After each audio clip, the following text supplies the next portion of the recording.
گیا تھا کوفے میں مولا کے پاس سرکار، اس نے آ کے سب سے پہلے وہ دربار میں گیا خلیفہ کے، اس نے خلیفہ کے دربار میں جا کے کہا، اس نے کہا جی میں کلمہ پڑھنا چاہتا ہوں۔ وہ بڑے خوش ہوئے کہ چلیں یہ بھی تاریخ میں لکھا جائے گا کہ کوئی مسلمان ہم نے بھی کیا تھا۔ انہوں نے کہا جی آئیں ہم آپ کو کلمہ پڑھوائیں۔ انہوں نے کہا جی کلمہ پہلے ایسے نہیں پڑھنا، شرط ہے پہلے سوال کا جواب دیں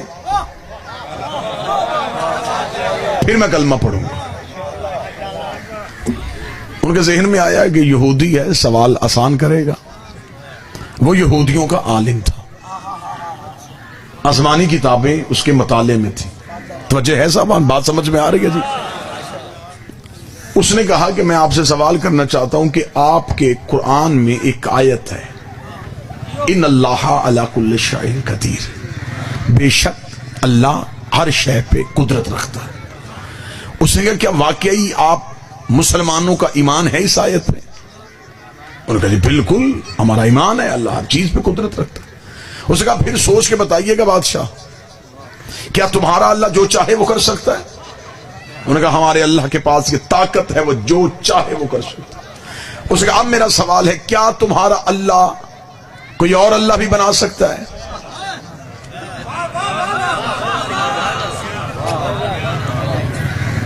اب بادشاہ خاموش، اگر کہے نہیں بنا سکتا تو وہ کہے گا وہ کل شیء قدیر کیسا، اگر کہے بنا سکتا ہے تو وہ کہے گا وہ وحدہ لا شریک کیسا۔ یہ بات تاریخ کی بات ہے، میں پوری ذمہ داری کے ساتھ آپ کو کیا تمہارا اللہ کوئی اور اللہ بنا سکتا ہے؟ بادشاہ خاموش ہو۔ اس نے وہ درباری مولویوں کو بلایا جو سرکاری خزانے سے تنخواہ لیتے تھے، جنہیں اسی کام کے لیے رکھا گیا تھا کہ دین دینا ہے علی کے بغیر۔ تم نے ہر سوال کا جواب علی سے نہیں پوچھنا، اپنی مرضی سے دین دینا۔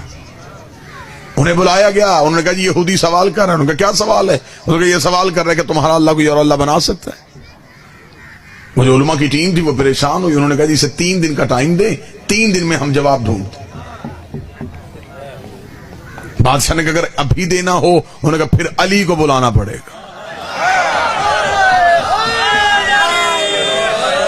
اگر ابھی اسی موقع پہ جواب چاہیے تو پھر علی کو بلانا پڑے۔ اس کا نہیں، علی سے سوال کا جواب نہیں لینا، ہم نے خود سوال کا جواب دیا۔ انہوں نے کہا پھر 3 دن کی مہلت دے، کچھ دیکھتے ہیں، کچھ سوچتے ہیں، کچھ جواب تو نکال لیں گے۔ 3 دن کی مہلت ہو گئی، تیسرے دن کو وہ یہودی سب سے پہلے دربار میں آ گیا۔ اس نے آ کے کہا جی ہاں جی سوال کا جواب دیا جائے، توجہ صاحبان مکمل رکھیے گا۔ بادشاہ نے علماء کو بلایا، ہاں بھائی اس کے سوال کا جواب تیار ہے؟ انہوں نے کہا جی بالکل تیار ہے۔ اب جو بندہ ذہنی طور پہ مجلس میں ہے وہ جملے کا لطف لے گا۔ کیا جواب ملا؟ انہوں نے کہا اس کا جواب یہ ہے کہ اسے قتل کیا جائے گا۔ بات سمجھ آئی ہے یا نہیں آئی؟ اس یہودی کو قتل کیا جائے۔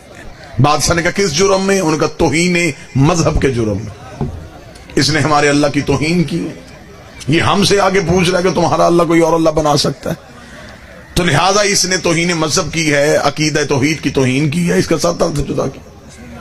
بادشاہ کو جب مولویوں نے فتویٰ دے دیا تو پھر اس کو گھبرانے کی ضرورت ہی نہیں، اس نے جلاد کو اشارہ کیا، جلاد نے تلوار نیام سے کھینچی، اس کی گردن پہ تلوار آئی، تلوار کا آنا تھا، اس نے کہکا لگایا۔ بادشاہ نے کہا تجھے موت سے ڈر نہیں لگتا؟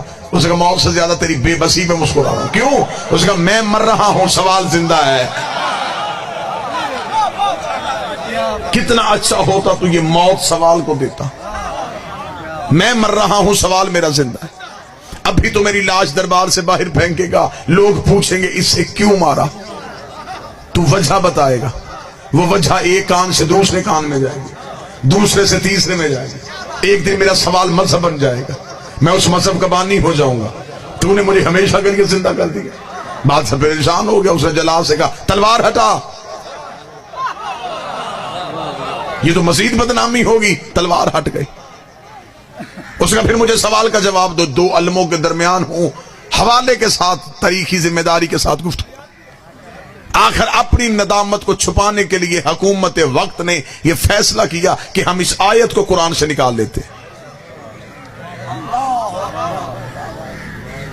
علی کے دروازے پہ نہ گئے، قرآن سے آیت کو نکالنے لگے۔ آیت پہ چھری چلنے لگی تھی، یا دربار کے کونے سے ایک بوڑھا جوان اٹھ کے کھڑا ہو گیا. 4 یا 6 ہاتھ اٹھے ہیں. میں نے بوڑھا جوان کہا، بندے پریشان ہو گئے. اس نے کمر سیدھی کی، منا اہل بیت کا تمغہ اس کے سینے میں سجا ہوا تھا.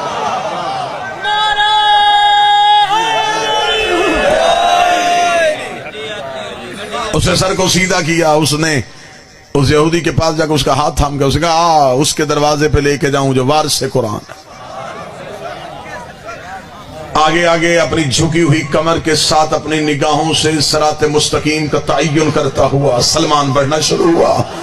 سلمان کے نقش قدم پہ اس سائل کے قدم آئے. سائل چلتا چلتا دہلیز امیر المومنین پہ سلمان پہنچے. سلمان نے سر سجدے میں رکھا. سلمان نے دہلیز کا بوسہ لیا. بوسہ لینا تھا یا دہلیز کے اندر سے امیر المومنین کی آواز آئی، سلمان کیا وہ سائل آ گیا ہے؟ اتنا کہنا تھا کہ سائل نے اپنی نالین کو پہننا شروع کیا. سلمان نے کہا ابھی تیرے سوال کا جواب نہیں ملا اور تو مطمئن ہوئے بغیر جا رہا ہے. اس نے کہا واپس اس لیے جا رہا ہوں جو دیکھے بغیر مجھے جانتا ہے وہ جواب بھی جانتا ہوگا. جسے یہ خبر ہے کہ دروازے کے باہر کون کھڑا ہے، اسے یہ بھی پتا ہے کہ میرے سوال کا جواب کیا ہے. تھوڑی دیر کے بعد نہ سپاہیوں کا شوق، نہ نیزے، نہ تلواریں. تھوڑی دیر کے بعد در کا پردہ اٹھا. پردے کا اٹھنا تھا. امیر المومنین باہر آئے. رسول والا امامہ سر پہ، ابو طالب والی ابا کاندھے پہ، حمزہ والی تلوار کو نیام میں لیے ہوئے، ذوالفقار حیدری کو حمائل کیے ہوئے.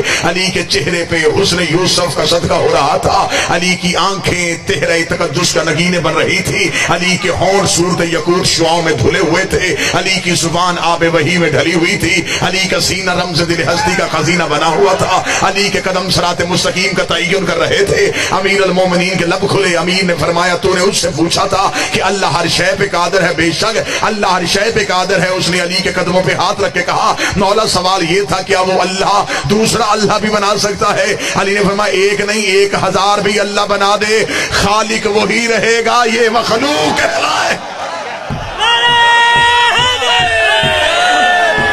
وہ خالق